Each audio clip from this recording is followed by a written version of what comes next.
Story 1. My friend hit his daughter and broke her rib. I am absolutely furious right now. My friend has a daughter who is also in my 7th grade history class. She is the nicest kid in the world and one of the best students in any of my classes. However, this morning she came into my class late and was not herself. Normally she is raising her hand and engaging with the class, but she had her hoodie up and her head down. She was holding her arm to the side and looked to be in pain. Halfway through class, I walked by her desk to check on her, and she looked up at me and had tears in her eyes. I brought her outside my classroom and asked her what was wrong, but she was not responding, but she started crying even more. After a couple more minutes of reassurance, she finally opened up. She woke up late for school and accidentally dropped a glass of water when she was getting ready. My friend, who is her father, punched her twice in the ribs and yelled at her for being clumsy. I asked her if she was hurt, and she pulled her hoodie up and her ribs were beginning to bruise. My friend is 6'4" and over 200 pounds. My student is 12 years old and cannot be more than 85 pounds. I asked my colleague in the next class to watch over my class, and I took her to the health office where her mother picked her up. When she saw her daughter sitting in pain, she nearly burned the office down. She started cursing my friend's name and said this was the last straw for her. She asked me not to file a report, but I told her I was required to, as I was shown evidence of abuse, and her daughter used the word abuse, which she begrudgingly understood. I'm so mad right now. My friend has always had a short temper, but hitting your child because she dropped a glass is beyond disgusting. My student's mother texted me at noon and said her daughter broke a rib and is going to be out of class until Wednesday. I feel awful for my student. She is such a bright kid and is well liked by her peers, and now she is having trouble breathing because her father cannot act like an adult. I am ending my friendship with this man. He has been getting on my nerves for a while, but I will be damned if I am friends with someone who hits their child. Relevant comment? Beaulieu? Sounds like the mom was also letting it happen if she asked not to report. Last straw sounds like it's happened before. Damn, this is sad. OP. I have been stuck on that sentence all day. I gave her a confused look when she said it. What do you mean, this is the last straw? It made me wonder if I ever witnessed moments of abuse between them before this incident. Duty valuable. That's why I'm wondering if the daughter will necessarily be safer with her mother. OP. From what she was saying, it seems like she witnessed abuse but did not partake in it herself. That could make her an enabler, of course, but her daughter is 100x more safe with her. I'm also planning on checking in on my student regularly once she comes back, just so she knows there is an adult around that she hopefully feels comfortable coming to if she needs help. Update February 3rd, 2023, next day. Hi everyone. A lot of people wanted an update on my previous post here, so here they are. The guidelines of my school district mandate that a police officer come whenever a child reports an instance of abuse. I am not going to go into detail for reasons of student confidentiality, but there is a warrant going out for the arrest of her father. My student is home with her mother and grandparents and is recovering. One of her ribs is broken and she is in a lot of pain, but she is breathing a lot better. Her mother and father are married but have been living apart for a couple of months. She has been floating the idea of divorcing him, and she sent me a text message this morning saying she is going to file for divorce. Her mother is a really good person, and she also reported moments of abuse between her husband. She has been able to find living arrangements and is able to support herself and her daughter. I have known her for 16 years. She would never lay a hand on her daughter. She is a good parent. My student's father blew up my phone last night saying I am destroying his family and to stay out of his business. I did not respond and blocked him. My student's mother walked into my classroom after school today to pick up any assignments for her daughter. She thanked me for reaching out to her daughter and said I saved her daughter and herself from a lifetime of abuse. She handed me a note and said her daughter wrote it. I read it when she left and started to cry. My student thanked me for recognizing that she was in pain. She felt comfortable talking to me since she has known me her entire life and knew I would act if she told me she was in danger. She called me her favorite teacher and said she will be prepared for class when she returns. I pray she fully recovers and is not deeply traumatized by this event. She is a good kid and needs to be loved and cared for by people who appreciate her. Edith. Her father was arrested this morning. He is no longer a threat right now. He did admit to driving by my apartment complex last night. I might have dodged a major bullet by leaving town for the weekend. I can relax a little bit. So can my student and her mother. Thank you for everyone who supported me through this situation. If you are being abused, please tell a teacher or counselor if you are in school. I understand that it is difficult to talk about such a topic, but we are here to help you. I know there are situations where some teachers do not assist the student, but please give yourself the chance to be helped. It can mean the difference between a lifetime of danger or the ability to escape your situation. Relevant comment. Sinsamilla_Street. That's good to hear. Why did the mother initially ask you not to file a report? If she took her daughter to the hospital and they suspected child abuse, then they would have had to report it too. Oh, she was afraid of her husband retaliating against her or her daughter. It's an unfortunate situation to be in.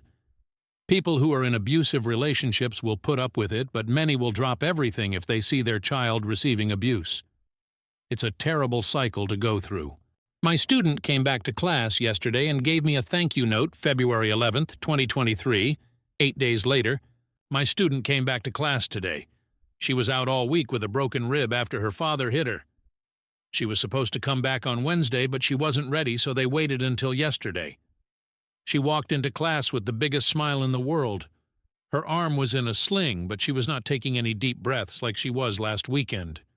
She sat down and participated in the class like nothing happened. She's so cool. After school, she walked into my classroom and handed me a note and an envelope. In the envelope was a gift certificate to a nice Italian restaurant from her mother. She told me to take my girlfriend and daughter out to dinner this weekend. The note was her thanking me for recognizing she was in pain and acting on it.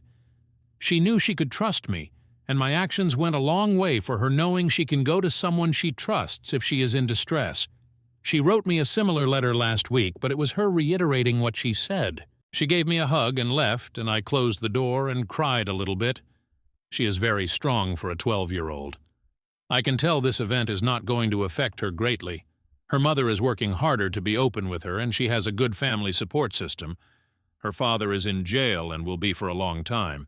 She's a special kid. She is by far my favorite student. I am ready to move on to the next chapter of my life. April 29th, 2023. I have been teaching middle school history for the past 14 years, and I feel like I have reached the point where I need a new challenge. Teaching the same course for nearly 15 years has worn me out, and I decided I want something else. I applied for a position at a high school in my district where I taught for the first 5 years, and today I received the phone call that I got the job. I will be teaching U.S. history to 11th graders, and I'm honestly excited. They want me to take over the AP United States history course in the future, which I'm okay with. The new curriculum and scene is enticing to me, and I feel like I will be able to be myself in my new classroom. I will miss my colleagues and my students. There is a chance I will be their teacher again in the future, but that is not going to be for a while.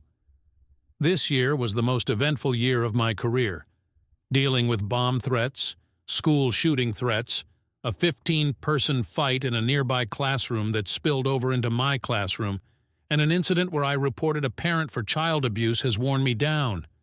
I love this school, but I want to move on to the next phase of my life. I plan on proposing to my girlfriend this summer. We want to have another child and finally buy a house. We both will receive raises this year, and I genuinely believe she is the one I want to spend my life with. I am thinking of coaching baseball again if my schedule allows for it. I am happy. My life is busy, but I feel like I am building a good life for myself. Story 2. Should I, 21M, go for it with my brothers, 19M, GF, 19F, if she's giving me all the signs? Reposted under different throwaway. Sorry, not trying to spam. I'm on mobile, so sorry for the formatting. This is a throwaway account. I will call my brother Cody and my brothers GF Sandra. This is so fucking messy. I am pretty close with my brother, but I honestly feel he doesn't deserve his GF. So my brother and his GF have come to our grandma for a week they have off. They have been here for 5 days. They won't leave for 3 more, and it's killing me. My little brother is not the best looking in the family. He's just not. Since he started seeing Sandra, he's gone to the gym and bulked up a bit and changed his hair and his eating habits. Not because she forced him. She loved him even when he was chubby. He said he wanted to start working out and eating better to get into the same level of attractiveness as her. My best friend and I, she's a girl, and I both agreed beforehand that she is very good looking, just from her pictures with my brother on social media and stuff. Sandra and Cody came to visit my grandmother, and I was there because I'm currently living with her. Not only is she ridiculously hot, she's funny and smart too. She's pre-med and is taking a lot of hard classes that Cody says she's breezing through. She is the world's easiest person to talk to. The first night she came to visit, she was quiet, as this was the first time meeting extended family for her. The next day, Cody had a migraine, and she wanted to stay home with him and take care of him. But I convinced her to go to the mall with me, and Cody encouraged her too. We spent the day at the mall together. We played with puppies at a store and shopped a bit and got lunch. I don't think I've ever gotten along with someone as well as I've gotten along with Sandra. She is beautiful, witty, and basically my ideal partner. I have quickly developed strong feelings for her. It gets really fucking messy from here. Cody was showing me some memes on his phone and accidentally swiped by a nude of hers. He thought I wasn't looking at his phone, but he did manage to see it. I know this is really bad, but when he got up to go to the bathroom, I unlocked his phone and went to look at it. I couldn't help myself. I've already mentioned that I think she's hot, so I won't go into detail about how I felt about the picture because it's probably obvious. I felt so guilty about it. After this incident, I think people started noticing me becoming uncomfortable near her. My brother, my mom, and my grandma asked me about it. Eventually, Sandra asked me if she had done anything to offend me, and I said no. I came to my senses and stopped acting like a douche. I asked if she wanted to go to the grocery store with me. She said sure. I thought it would just be the two of us, but Cody tagged along as well. We went to the grocery store together, went back and ended up driving to the city in the afternoon.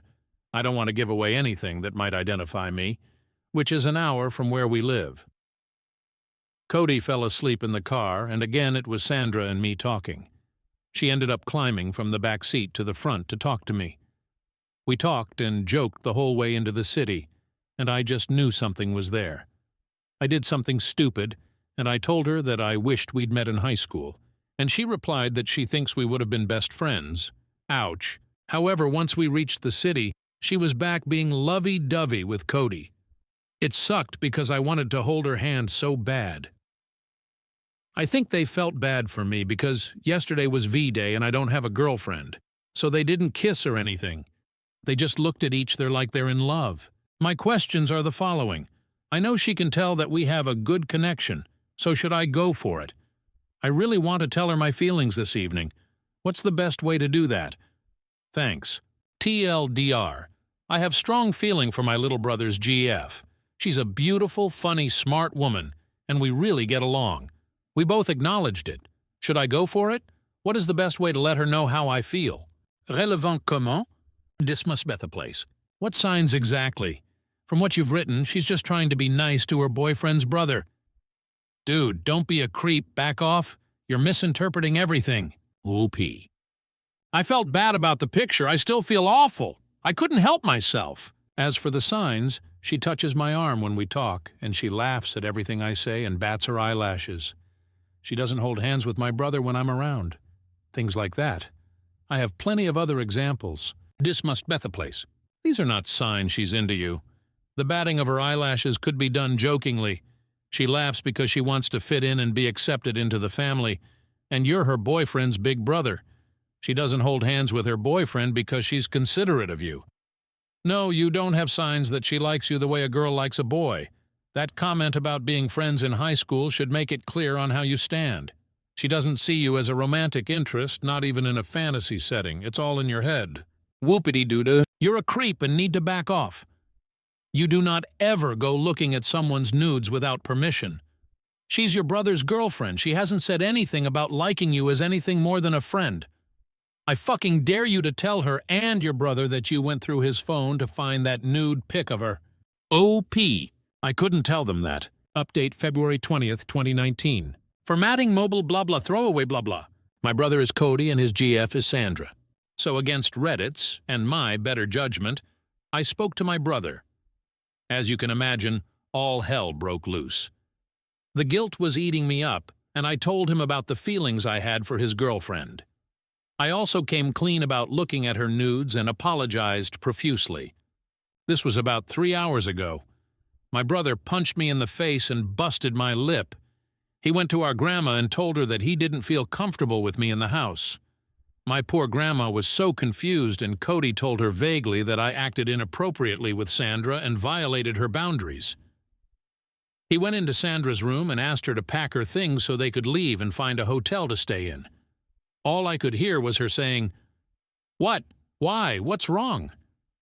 He took her and left to stay in Atlanta, promising my grandma he'd call and explain when he got there.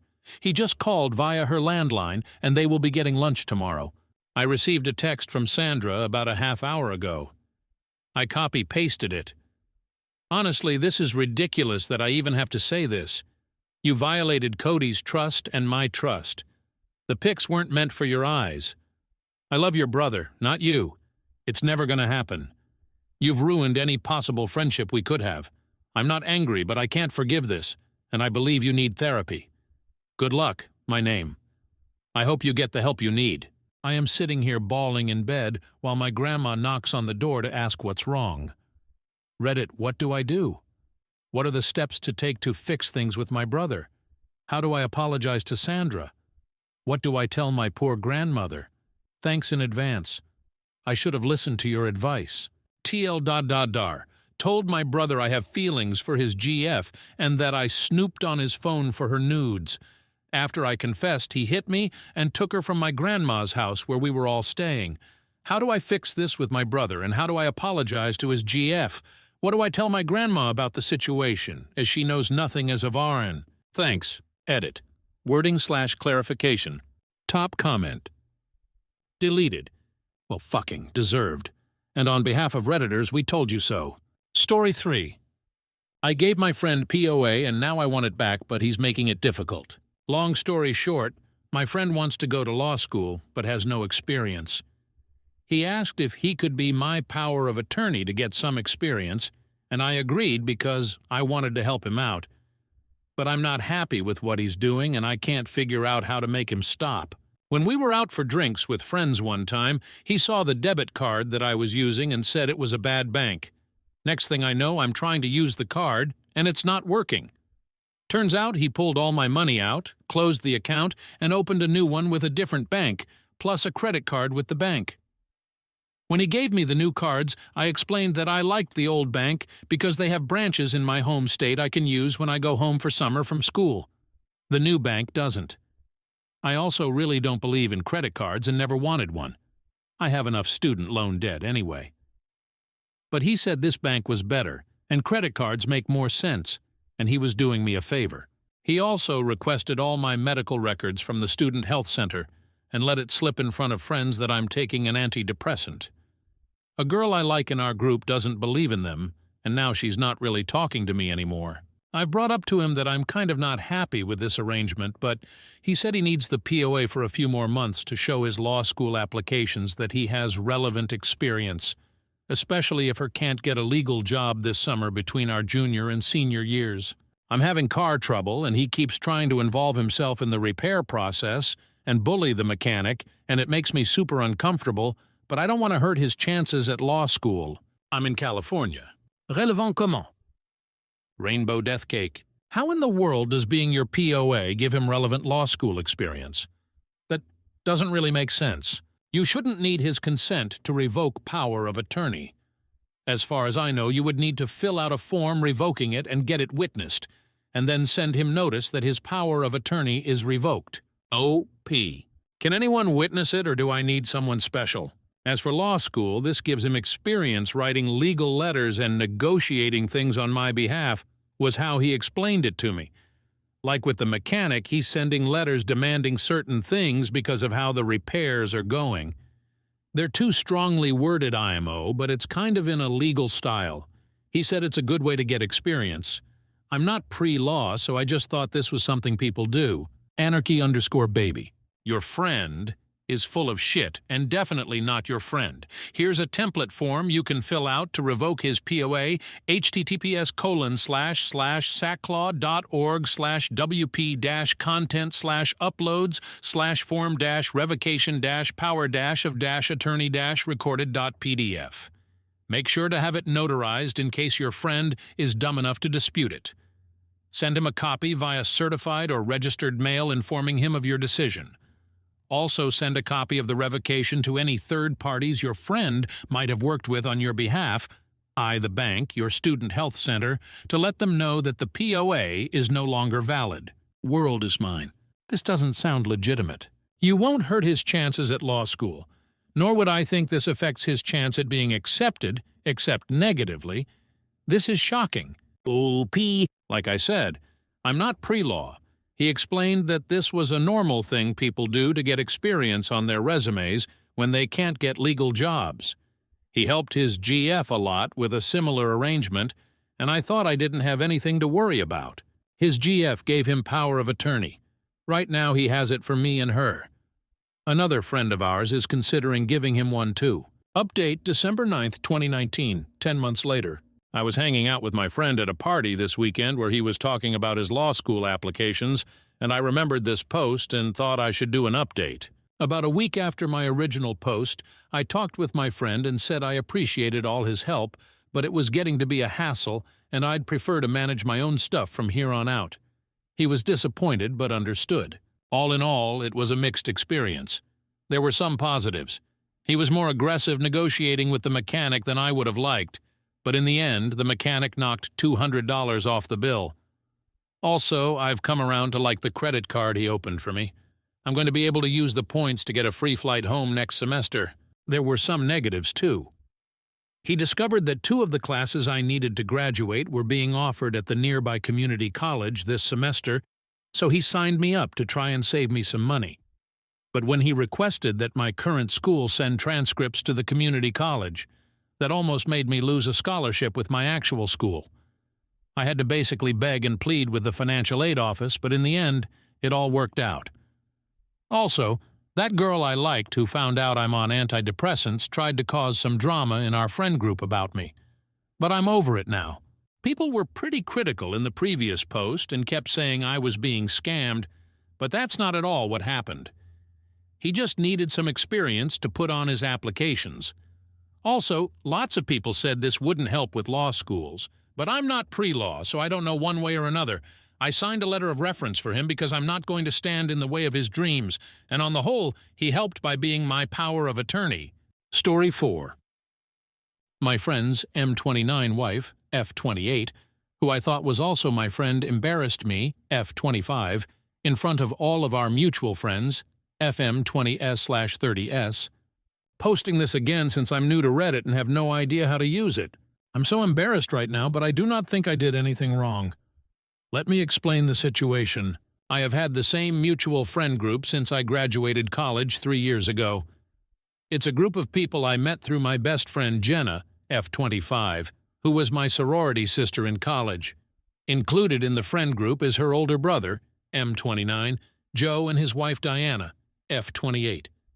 I considered both of them my friends too, but would say I was closer to Joe as he's Jenna's brother. Diana hosted a birthday dinner for Joe over the weekend. Our mutual friends were there, but so was Jenna and his family. I was happy to get to know some of the people I hadn't met. I know his parents well and caught up well with them too. Diana and Joe also had a child recently, and I did see him a few times too. He's adorable. When we were sitting down after dinner, Diana freaked out on me. She yelled at me, in front of everyone, to stop flirting with her husband, stop touching him, and to not come into her house and be disrespectful. People got quiet after this before my best friend started talking about something else. I left shortly after. I truly don't think I did anything disrespectful throughout the night. I, of course, talked to the birthday boy a lot. Everyone was. I don't remember touching him too much, but it was close quarters, so I did brush up against him a few times. I did give him a big hug when I saw him and later when I gave him his gift. That's it. I texted Jenna, and she said that I should talk to Diana and Joe about it, but that I should keep distance with him for now because she's never seen Diana this angry. I was supposed to attend their parents' anniversary party, but she told me that wouldn't be a good idea right now. I am a very friendly person, but I respect people's personal boundaries. If anyone had an issue before, they could have mentioned it to me. I have not changed this in the past 3 years, since I've met both Joe and Diana. I am so embarrassed that she basically accused me of trying to sleep with her husband in front of all of our friends and his family. I feel like I can't show my face now. T.L. Dadar. My friend's wife, who I thought was also my friend, yelled at me in front of everyone and embarrassed me. What can I do? I am so embarrassed. Relevant comment. Dapple Gray. Do you value salvaging your relationship with this woman? If so, I'd give her a call and ask for a brunch or coffee or some girls' outing thing and explain to her that you're really not into her guy, sorry that you came off that way, how horrible it must have felt, etc. etc. Showing empathy is the best way to get people to soften up. Once you reach an understanding, tell her that what she did was really jarring for you and hurt your reputation, and ask her to fix it since she's the one that damaged it. She needs to tell other people that she had the wrong idea and clean up her own mess. I know it's a tall order, and most won't do this, but this would be, in theory, the proper way to repair this relationship so that everyone is happy and all the pieces are picked up. O.P. Yes, because if I'm not good with her, then I won't be good with Joe or his family or his close friends. They were looking at me like I had 5 heads after she yelled at me. When I left, his mom said, "That's for the best." I asked Jenna today if she thinks she would apologize, and she said not to expect that and to better respect boundaries. I don't know. Joe hasn't talked to me since and didn't respond to my texts. No one is going to apologize to me, and I didn't do anything wrong. I feel like I'm in alternate universe right now. No one has ever complained about how I act. O.P. Jenna all but told me not to attend the party. I really want to go, as I do not have family near me, and her parents have treated me well. I don't know if I should push that or not. OOP updated in the comments. Update October 10th, 2017, later same day. Jenna and I just FaceTime for the past like 40-ish minutes. She said that she talked to her SIL, Diana, and her brother over the weekend.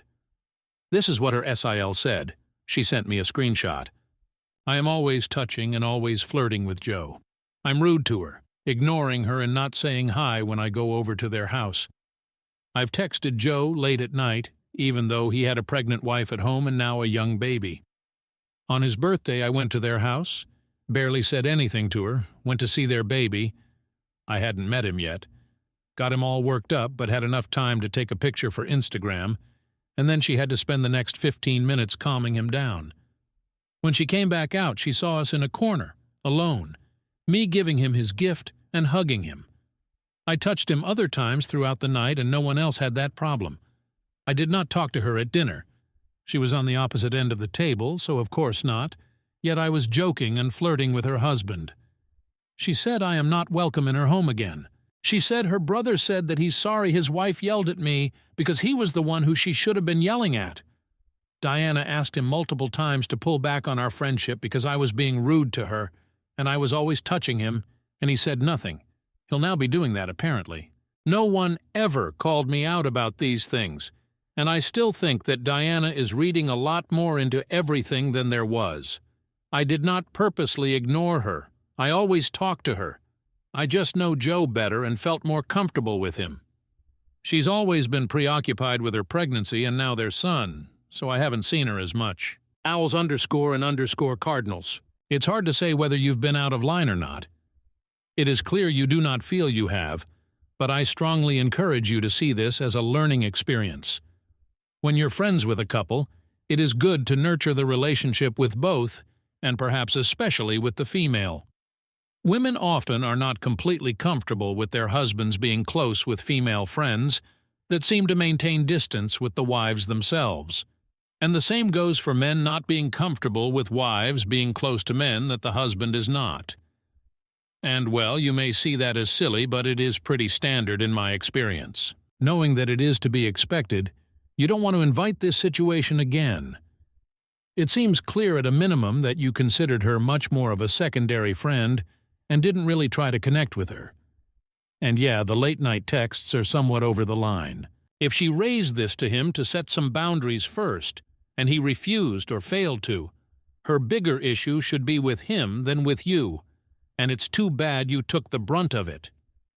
Try to see your role in this, only to try to avoid a similar thing from occurring in the future. O.P. Thanks, I don't have too many friends who are married and parents, so it is different then when I hang out with other people who are in our friend group. The late-night texts are something I have sent to other people too. I know now I shouldn't do that, but it isn't like I was hitting on him. I was drunk when sending some of them. I know now to hide my phone when that happens. I should have maybe tried harder with her, but we were closer in the beginning. Since she's gotten pregnant and had her child, she's been busy with all these pregnancy things and taking care of the baby. It's hard to be friends. Test user _name. Drunk texting a married man late at night is sketch AF. Not trying to be friends with his wife because it's hard is too. I think her call-out was probably justified. O.P. I can see why you think that, but to me, he wasn't a married man but a friend. He isn't the only person I've drunk texted. The list is pretty long and somewhat hilarious. I have tried to be friends with her. She's been busy and not around as often as Joe has. I do think she's reading too much into. I'm closer to Joe than I am to her. That doesn't mean I'm flirting with her husband or trying to get him. Test user _name. Joe seems to think her complaints have some basis in reality. Maybe you are the one not seeing things clearly. In denial? Being 100% honest with yourself, are you attracted to Joe, even if you'd never act on it? O.P. He's an attractive guy, sure. That doesn't mean I was flirting with him or trying to sleep with him or anything. Story 5. My 57M son, 23M, moved back in and has been acting weird. Can anyone help? I know this probably isn't the best place to go, but I am so confused. I'm scatterbrained writing, so please excuse any grammatical mistakes. My son, 23M, got married and had a child. He and his wife have been staying with my wife and I until he can find a permanent place to live. However, ever since he's been staying here, he's been acting weird. First, he tells me his wife isn't comfortable staying in the same room as him at our house. I say one of them can sleep in the guest room, but that isn't good enough. So he asks if his wife can stay in my wife's room. We have separate rooms because sometimes we want space for ourselves. I tell him no, as there is a perfectly good and unoccupied guest room. He suggests using his older sister's 25F room, but I say no to that as well. He then suggests that one of his two younger siblings, 20F and 18M, give up their rooms. Of course, I say no to that as well. He's also been nagging his younger siblings to do stuff for him that he should be doing himself, like cleaning up after himself, doing his and his wife's laundry, making sure the baby is fed. I'm trying to help him out as best as I can, but I'm almost at my wit's end. My wife is a surgeon and has a specific schedule while I run a business and have very flexible hours, so I'll often meal prep for her so she doesn't have to lift a finger when she gets home. The problem is, he has started eating all of the meal prep and gets mad when I ask him to replace the food he ate. He also occasionally eats his siblings' meal prep, but not as often as he does my wife's. He's always been more of a mama's boy, so I thought he was doing this for her attention at first, but I realize he never behaves like this when she's home. He tried to demand his younger sister to babysit. She, of course, said no because she didn't have time as it was finals week. He told his younger brother to do it and, of course, got the same answer. He then went off on them saying that he needed someone to babysit at least twice a week. I said I'd do it as I'm almost always free. But he was adamant about having his younger siblings do it. His reasoning was because they don't have jobs or children of their own and so have nothing better to do. I shut that down and reminded him that college is stressful and they should be focusing on that. Plus, they have lives and friends outside of us. I get asking if they can babysit every once in a while because it's their Christmas break, but demanding they be available twice a week is ridiculous, especially when I have the most availability. I've asked him if there was a reason that he was doing all of this or if it was something I did to make him act this way, but he always says he's fine. At this point, I'm thinking about telling him to find a new place to stay for the time being because it's so stressful dealing with his behavior. I talked to my wife about it, and when she talked to him, she said she got the same answer. I just don't know what to do anymore. Saldar, my son moved back in with his wife and child and has been acting weird and a little rude. Relevant comment. Commenter 1. Question. Has the mama's boy ever heard no before? Has he ever experienced a single consequence? Is this a new behavior, or is he just acting like this because he knows that with enough bullying he'll be able to successfully bulldoze through everyone's boundaries like always? Is this truly new, or have you just forgotten what it's like because he hasn't lived with you for a few years? Has he never bullied his siblings before now, or have you just not been paying attention? OOP. This is truly new behavior from him. He's never acted this entitled before. Plus, his mother and siblings have never been the type to let him run over them and have also called him out.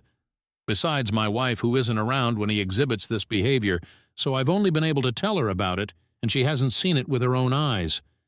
This is why I find his behavior so weird. Was there any favoritism toward one of OP's other children that is causing his son to have some jealous? OP. I don't think I've ever really favored any of my kids. Maybe I'm forgetting something? I'm just worried about him because he has never acted like this before and I thought something might be wrong. Their plan was to move out in January. Sorry, I've gotten a lot of messages and I'm trying to answer the best that I can. Was OOP's son behaving normally before this situation? Did he behave oddly while at his grandparents' or around his wife? OOP. They've said he was perfectly normal and helped them around the house most of the time. His wife has apologized once she found out what he was doing. She explained when she said it would be weird staying in the same room as him. She solely meant it would be weird while in a parent's home. She offered that they just stay at a hotel until they find a place, but I don't think that would be good for the baby. I'm thinking about giving him a more stern talking to, as some others have suggested, and if nothing comes from that, I'm thinking about making him find a place on his own. Did OOP's son felt like he was left out of the family when growing up with his siblings? OOP. He was raised by my wife myself, and my wife's extended family. I've asked him throughout the years if he's ever felt like we haven't given him proper attention, but he denies this and says we did more than enough for him. Now I'm starting to doubt he was being truthful because he's never acted like this before. I've always heard in families with lots of children, the older kids can start to feel left out or forgotten, so I've always asked my 2 older children if their needs are being met, because I don't want them to feel pushed to the side. He's been to a therapist to deal with a loss, but that's about it. As for his education, he's expressed after his graduation that he regrets getting an English degree and wants to go to medical school. My wife explained he can get in a really good med school with an English degree. She's been trying to help him with applications, but I'm guessing he hasn't done anything about it. Is it normal in OOP's culture to have family living with parents until a job or a house is found? OP. For our family, it is perfectly normal to focus on education, meaning not working while in school. They are taught independence, but can come to their family whenever they need help or are struggling with something, and we'll figure out together because that's what my family does, and presumably what family is for. It is also perfectly normal in my family to live with your parents until you get settled at a job and find a place of your own. Maybe it's the added stress of a child that's getting them plus rising costs of living. Congrats on your children, though. Update. December 22nd, 2024, 4 days later. I posted the update on my original post and thought I'd make a separate one just in case. Thank you to everyone who gave me advice and spoke to their experience of what happened to them. My wife and I decided to sit everyone down and have a talk. We decided to wait until our eldest daughter came home for Christmas so she wasn't left in the dark. I didn't want to put too much information because I've heard it's easy to identify people on here, even though pretty much everyone is anonymous. They both have jobs. Their plan is to move out sometime in January. Before discussing it with the whole family, I asked my eldest if she noticed any changes in his behavior when they've talked on the phone or if she knows about anyone in his circle who might have influenced him. I know it was a long shot considering she lives a little over 5 hours away. She hasn't noticed any changes in their conversations, however, like the comments she mentioned. Maybe he's been watching certain media and is upset about his wife making more than him. She also suggested BPD, PPD. Maybe he regrets getting married and having a kid so early. Or maybe he was expecting some sort of special treatment for being the first doing it at all. I also asked my parents if he was like this when he was staying with them in New York for college. They said he was the perfect guest. He'd clean up, do everyone's laundry, wash dishes, make dinner, etc. As for my DIL not wanting to sleep in the same room as him, she says only when at a parent's house and that it's a family thing. I didn't think much of it considering I also have hang-ups that would be considered absurd. My son said when they visited her parents once they were not allowed to sleep in the same room. So, there's not much I can do about that. During our discussion, we went over house rules, which are the same as always. Clean up after yourself, do your own chores, don't eat other people's food leftovers.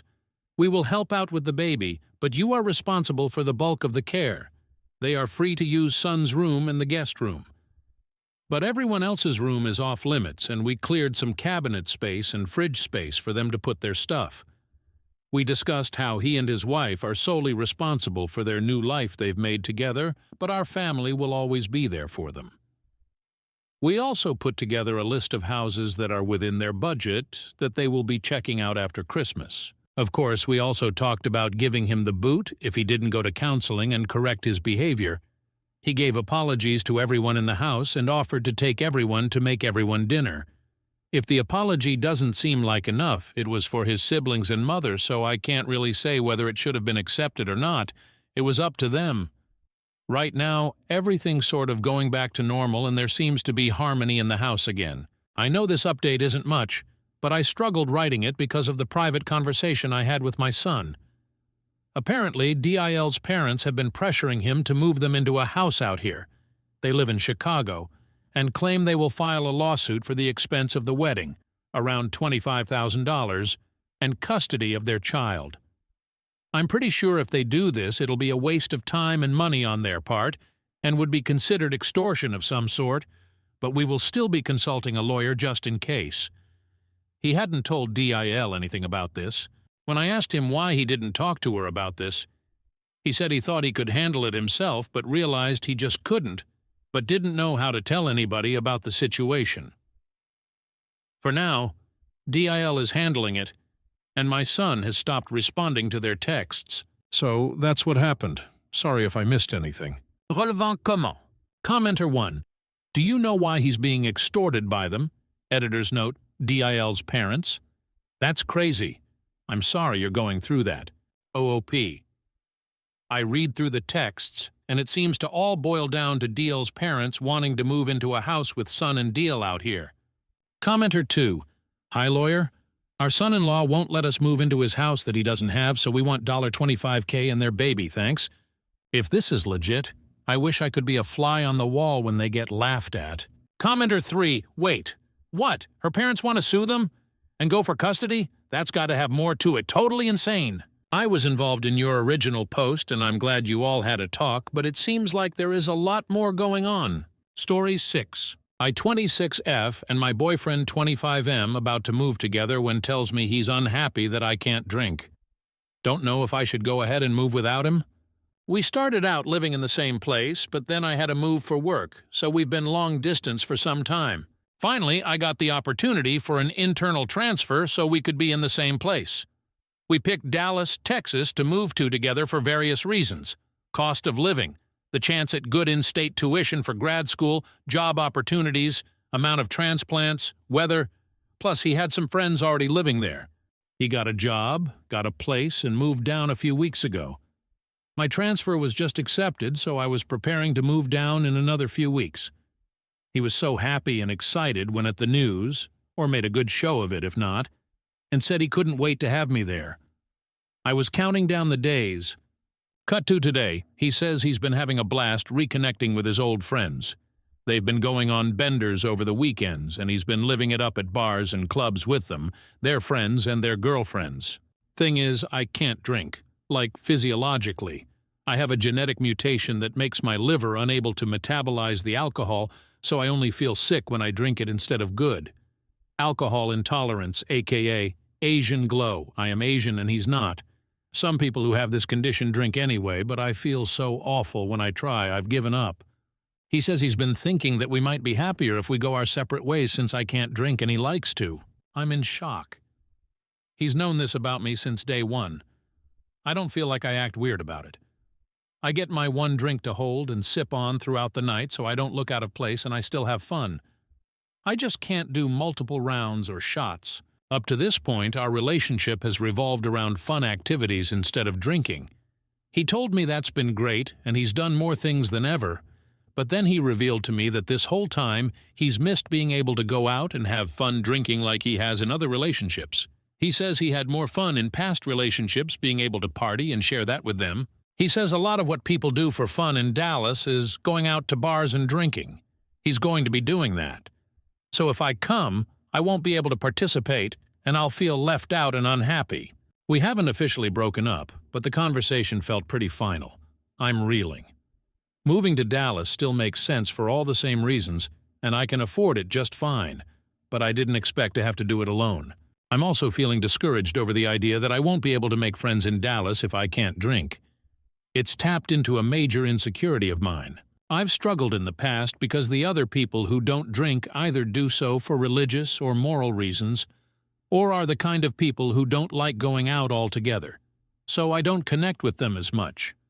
I do like to go out and have a good time. I even go to raves. I just do it sober. But then if I'm in a group that's drinking, they feel weird if I'm not drinking too. Not gonna lie, it sucks. IME. It actually bothers people. So that makes me feel bad and out of place. But I can't help how I was born. Sometimes it's hard not to feel defective. Now I'm wondering if I should still go through with the move alone. This is going to be a major friendship barrier in Dallas. Are there people out there who are outgoing and like to be wild sometimes, but are also sober? Where do I find them? TLDR can't drink due to genetic condition. Right before we were set to move to a new city together, boyfriend reveals he's missed being able to drink with his SO and hasn't had as much fun with me because of it. Says new city has drinking culture he wants to take advantage of and that I won't be able to make friends there as easily if I move. Don't know how to feel and afraid he's right. Relevant comment? Red Roast Beetle. This reads to me like he moved to Dallas, reconnected with friends and started living like he's single again, and found that he's enjoyed it, and possibly found someone else. OP. That hurts like hell to hear, but that would make a lot of sense. T-Bram? He says he's been thinking that we might be happier if we go our separate ways since I can't drink and he likes to. If he actually said this, full stop on moving to Texas. Considering your dilemma has several blindingly obvious compromises and solutions which he should have thought of, I think it's likely something else is going on here, and he's looking for excuses to end the relationship. OP. I'm in Chicago right now and have been looking to move. The cost of living and weather have really affected my quality of life here. I also want to go to grad school in the next couple years, so I need to be saving money. Dallas seemed like a place I could have the large city experience I want. Different things to do, young people, transplants, downtown living, with the standard of living I want, but still be putting away money. My big concern is that it is like he says, that the drinking culture there is too pervasive for me to fit in. I have sensitive knees. If you survived the drinking culture in Chicago, then I'm sure you can survive elsewhere. Update August 10th, 2019, 4 months later. Long story short, we had a discussion and broke up that week. Not gonna lie, those first couple months were hard. It felt like the rug had been pulled out from under me and I was totally unsure what to do next. I was torn between sheepishly asking my company to withdraw the transfer, or going ahead and moving alone to what felt like my ex's city. Either way, the clock was ticking on my apartment lease. The anxiety was keeping me up at night, and the lack of sleep only made things worse. On top of that, it was tough knowing that I was probably the only one sad about the breakup while my ex was living his best life, partying with best friends and banging hot chicks, relieved to be rid of me. So, yeah. That felt like shit. In the meantime, I threw myself into work to keep my mind off things.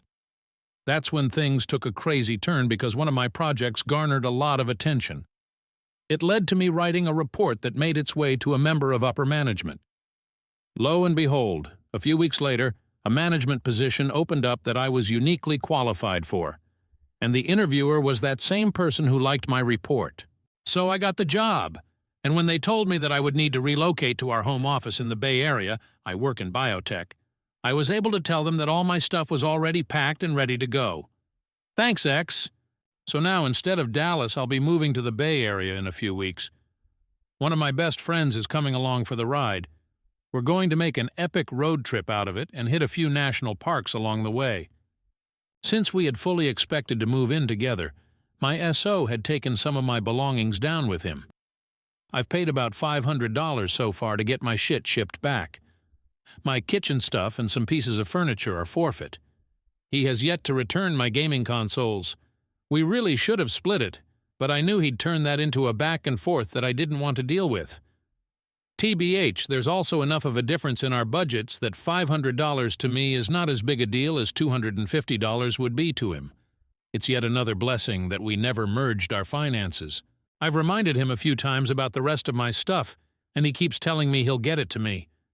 I really don't want to have to come down there with a police escort to take back my property, but it's looking like I might have to. I don't know why he has to make this so difficult, but I'm getting pissed.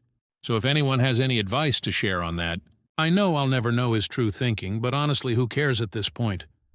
I've also decided I'm not going to try to date for another year at least.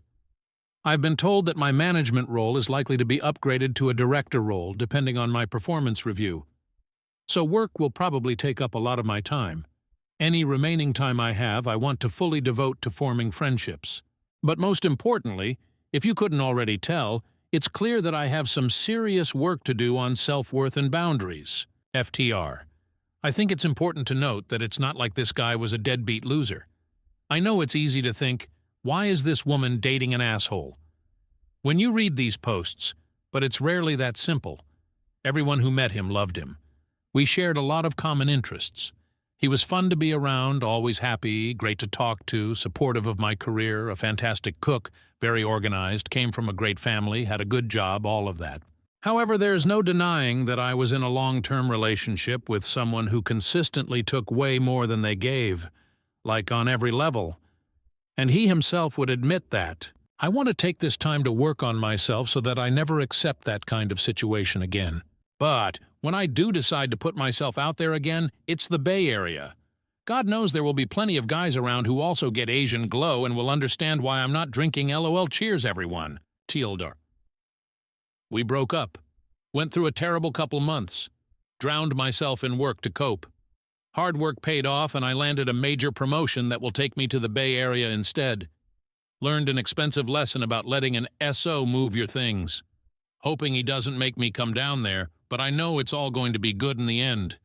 Gonna take the next year to be single and work on myself, but life is looking up. Relevant comment. NYC Quilts. Good for you. I think your plan to work on just developing a friend circle while figuring out your relationship patterns is a good one. Re-getting back your stuff. I don't want to be insensitive, but is anything there worth flying back for? Or are there things of sentimental/personal value? If it is stuff with monetary value, you might want to ask our legal advice if there is a legal way to recover it. If it's the latter, is he just being lazy because he knows you are far away? Then give him a deadline with a consequence? Or is he someone who chronically can't get his shit together? You might be able to hire one of those organizer types to take a list and pack it up. OP. It's sort of a mix. He has a full set of my dishes, which is technically replaceable, but I specifically picked this set out because I liked the style and pattern.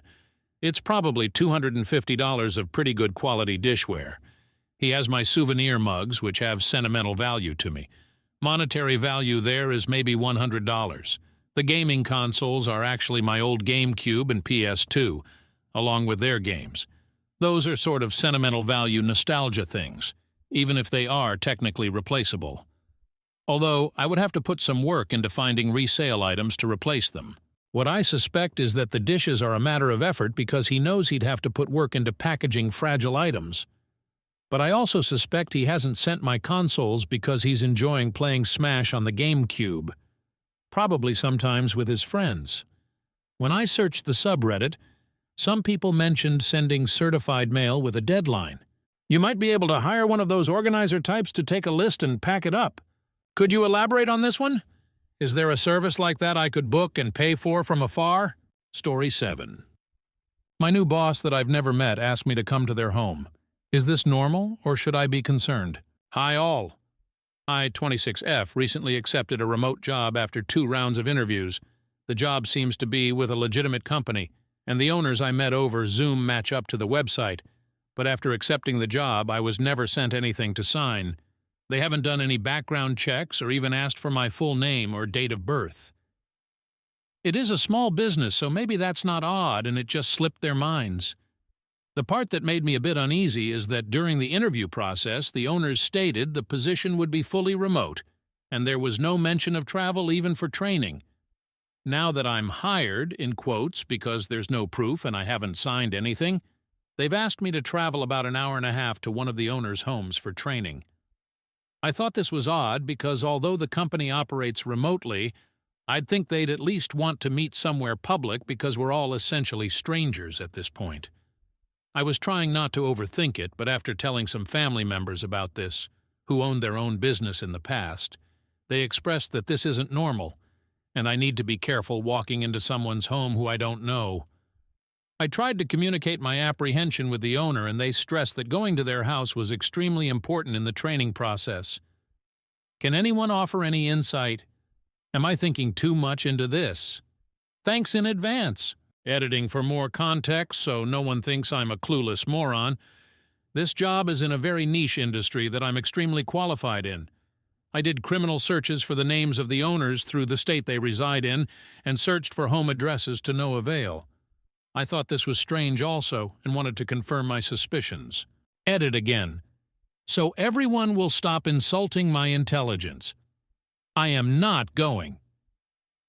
I posted this to confirm my suspicions that this isn't normal and will be saying no and expressing that this situation has made me feel extremely uneasy. Thank you for everyone's input. Relevant comment. Gizmo Gremlin 211. Hi, new boss. Thank you for the invitation, but I am concerned we don't have any formal employment agreement outlining expectations, hours, accommodations, benefits, etc. I am excited about this opportunity and look forward to a healthy and productive working relationship with your organization, so I would like to request all the above note details in writing ahead of me traveling for training. Any legitimate organization is going to respond and agree with your request 100%. If they don't, you have your answer, and you should run the other direction. Frisco Janet. There's no legitimate reason you'd need to go into a stranger's home for training for a remote job. I get the desire to not burn bridges and get a good remote job, but that desire can be easily exploited.